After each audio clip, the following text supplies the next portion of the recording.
Welcome around the Workstand. It is August. Let me get that right this time. Last time I got it wrong. But already August. Ryan, welcome back to the show. How are you? Thank you. I'm good. It's great to see you. It's you and I are like ships in the night so often. You're hustling as much as I am to, I don't know, solve problems around here, connect with people, meet with dealers, but we just don't get to chat nearly as much as we used to. We don't, so I'm grateful for this, but I am surprised to see you in the office. As much as you've been traveling, I have expected to be in a Hampton lobby today, so I'm glad you made it home. It's funny you say that because I'm trying to arrange the next couple of days because I'm kind of wandering my way up to Colorado, to see some of our team again next week, and I'm trying to piece it together where I can make it to Durango tomorrow morning, do a series of meetings in the middle of the day, go ride my mountain bike up to Silverton, same thing. So this trip's a little more hybrid business pleasure. But yeah, I've been traveling probably every couple of weeks lately. Getting those miles. It's good. I think, we've been, in the remote world, I've been trying to make a lot of effort to try and go to places where we have employees that live, because I just still really value that human connection. So try to arrange my dealer visits around where we have staff. So the last trip was to Oregon, and we have 2 members of our team in Portland and 2 in Bend.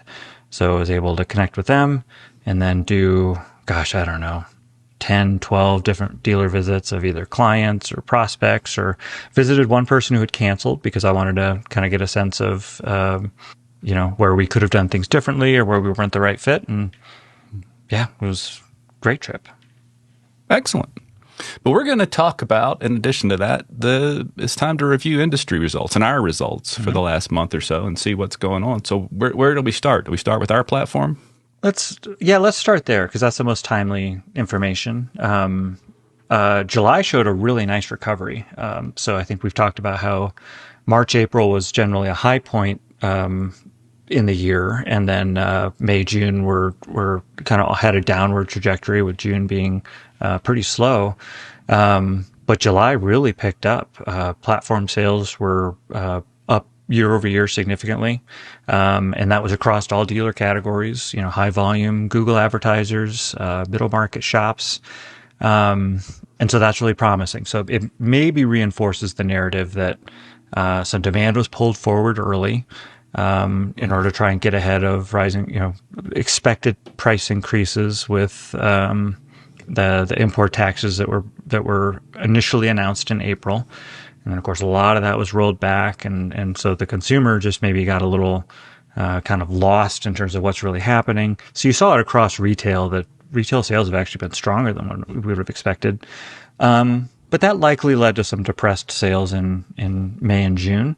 But bike industry is strong. I'm looking at excuse me, I know it's a mixed bag. I've said this before, that the aggregate numbers tell one story, but the bike business is a neighborhood by neighborhood business. And so, those who are, kind of engaging with this podcast, your story is going to be different than the shop around the corner. But if I look at, our data, incredibly strong. If I look at the Google Trends data, consumer search traffic is the highest it's been since pre-COVID. And so consumers are out there shopping. They're buying online. In-store sales aren't necessarily keeping pace. But very, very pleased with how Workstand is doing for our clients right now. Yeah. And as we did recover some of those sales, were there categories that were up and down, or was it broadly up? I think it's hard to find categories that are down, but at the same time, especially on the bike side, if you're looking at like where are the biggest dollar contributors, mountain bikes certainly continue to have the biggest impact, with full suspension, really anchoring that. And it's a combination of, I think mountain biking certainly having another moment.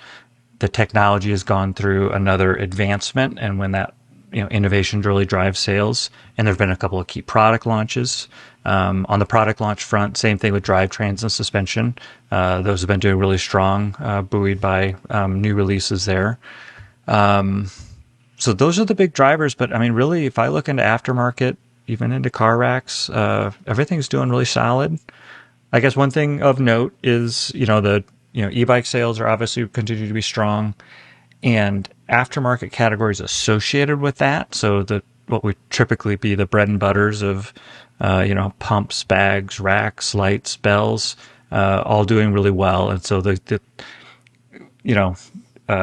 when you and I were on a sales floor, those were the hybrid sales, right? Like that was the family buyer came in, turned a bunch of units. They bought those kind of like everyday accessories.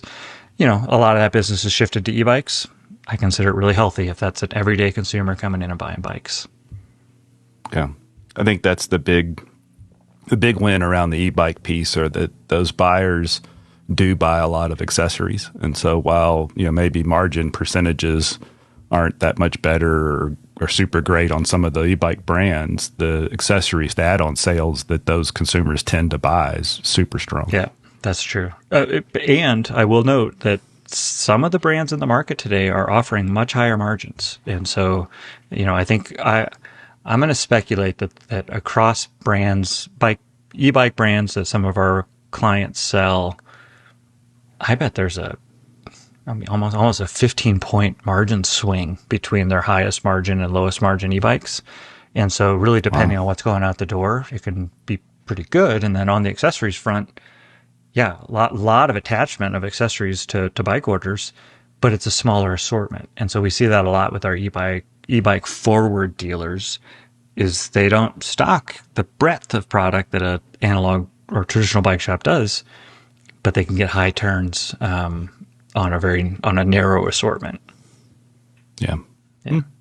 Good business model. Yeah. I did, we're going to talk a few times about, we already mentioned import taxes once. We're going to talk about it again later.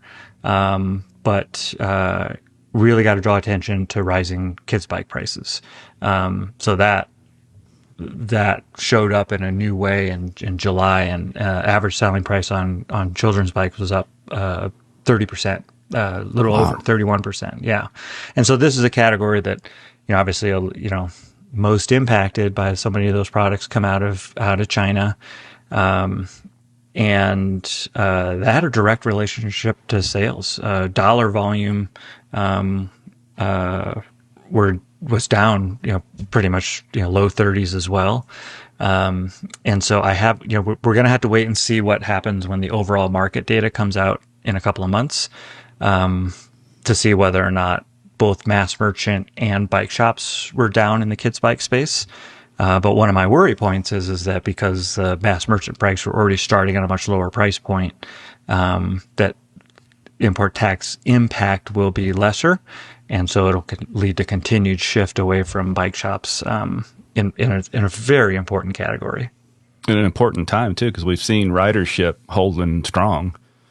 Yep. We don't want to miss or have a gap in that transition from children's bikes to kids, larger kids' bikes to young adult to adult riders. We want to miss that and lose part of that to the mass market chain.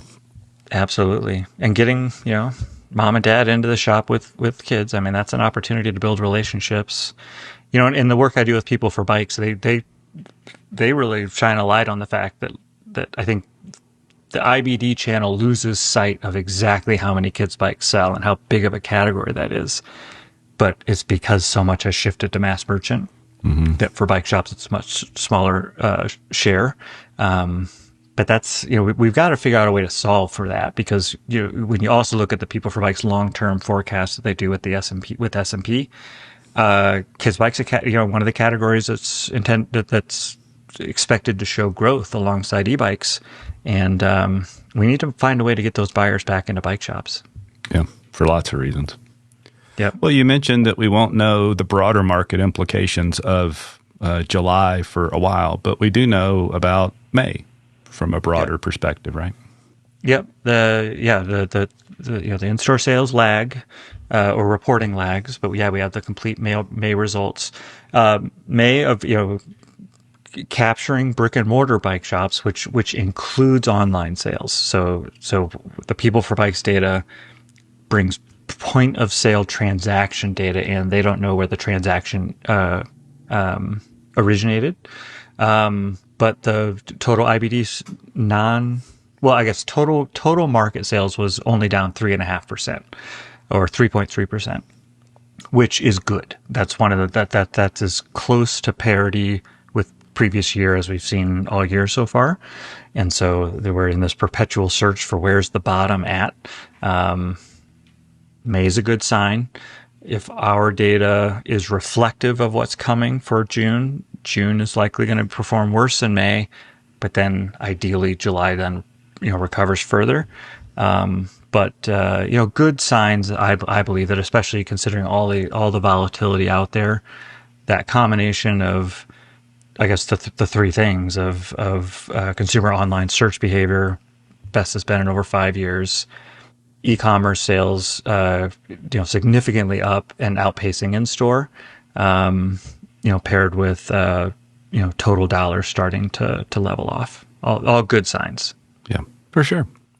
Yeah, it's interesting. And good point that they're looking at the POS. So when sales happen on our platform, for instance, they get piped back into that POS data, and it's hard to see that. But also remember that, the sales on our platform often are picked up in store. So they're very store adjacent, even though they happen on a website.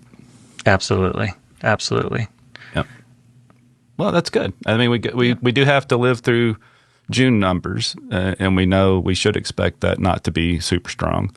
But I think I look at our data as a leading indicator, just because we get it almost immediately. I mean, we know what's happening. We'll know what's happening today at some point. So I think that is a good sign, and it's worth keeping our head up as we move into the busiest or through the busiest part of the season for most stores. Yeah, I agree. I mean, obviously we're all navigating in a pretty, uncertainty is the word of the year. But let's take every good weekend, every good month we can. Relative to year-over-year numbers in recent years, 2025 is shaping up to be better than better results. Good. And then some policy changes, right? There was a pretty big, the import taxes, the tariff stuff's not happy stuff, but there was a pretty big move there was a positive move recently, right? A very big positive in that the de minimis exemptions were eliminated. And so, you're likely aware that that's cheap imports, or imports under $800 were coming into the country duty free. And so that was a big contributor to the rise of these incredibly low cost direct to consumer e-bikes that were shipping in one at a time. A huge contributor to the rise of companies like Temu, where a consumer could go and get a floor pump for $2. These are the sorts of things that were just undercutting bike shop quality products and quite frankly putting unsafe products into the market, which hurts kind of everyone. Everyone. Yeah, I mean, literally, no pun intended there. But so really, really positive move that isn't probably going to have an immediate impact on shops.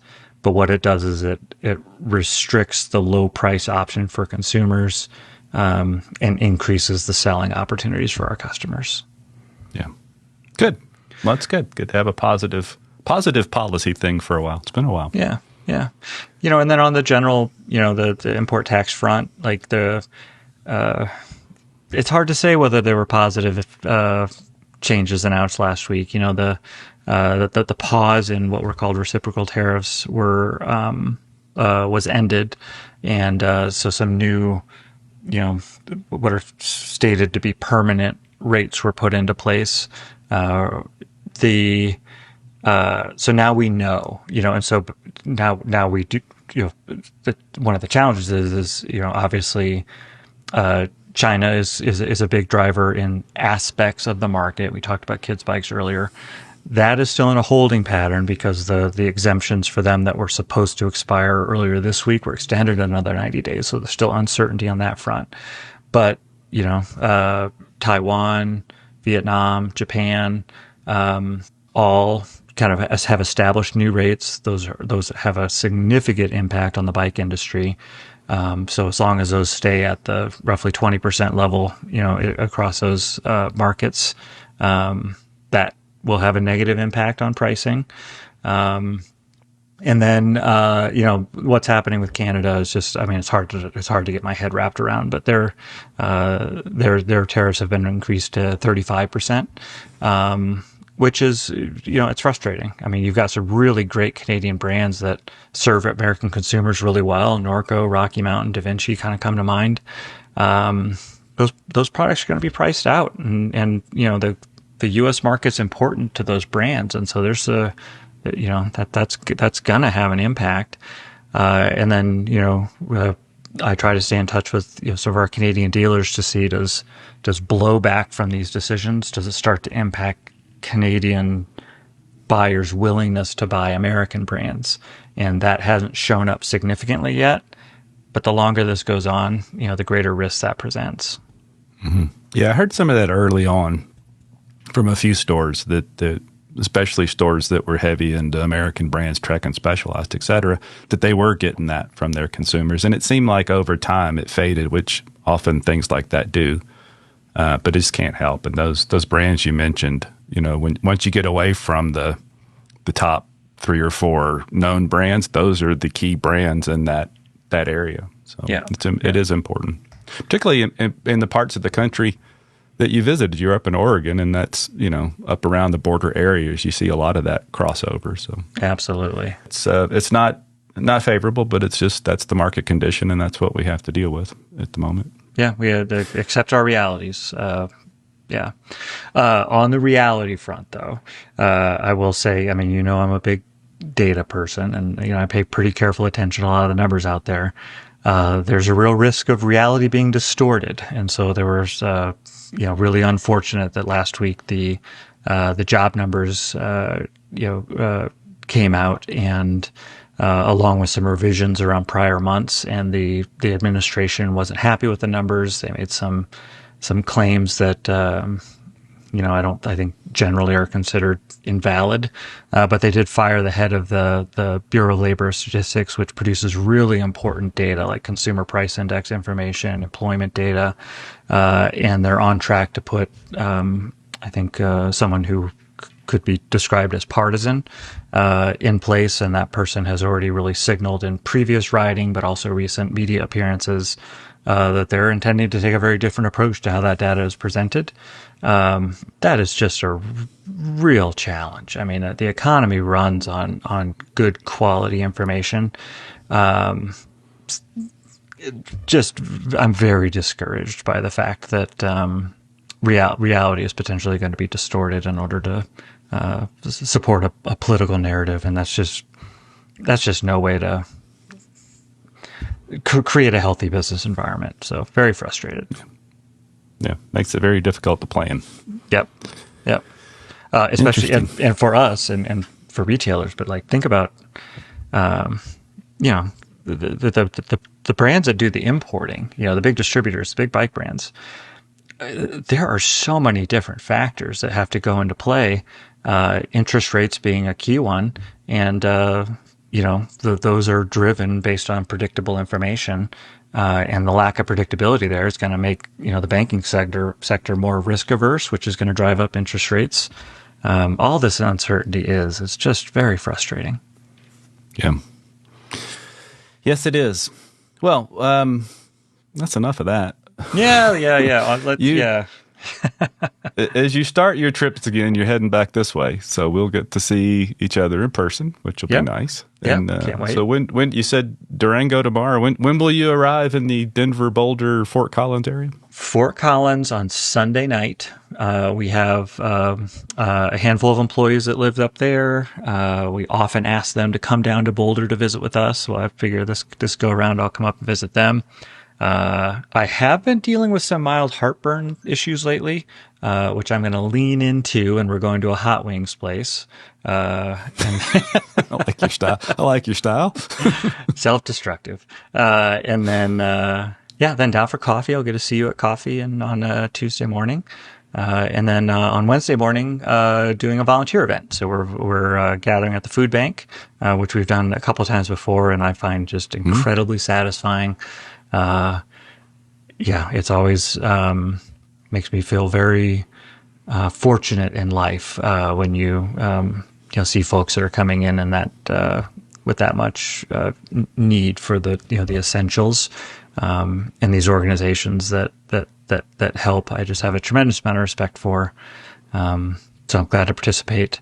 And one of my early jobs was stocking shelf at a grocery store, and so it so the quick use of a box cutter and the just the crinkle of packages as of when you put them on the shelf. It's cause a little flashbacks. Oh, total flashback, and also flashbacks to an easier time in life. Oh my gosh, Mark, are there days where you just wish you were stocking shelves?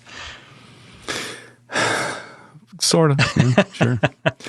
But before we go to lately, we do this podcast and we get a fair amount of folks listening, especially relative to the universe of people that might care. The bike industry is not that big. But lately I've heard from a lot of folks, and they really appreciate these episodes in particular, because it's an easy way to get a feel for the industry and some data that's kind of hard to collect on your own. So I want to thank the folks that are listening. I want to thank the ones that mention it, particularly as they're coming into new services, to mention it at that point, because it means that somehow we're helping at least a few people, and that's always nice to hear. I'm super glad to hear that. And yeah, I appreciate any one of our customers, bike shops, industry folks who engage with this content. Mark, you're the driving force, so we all appreciate it.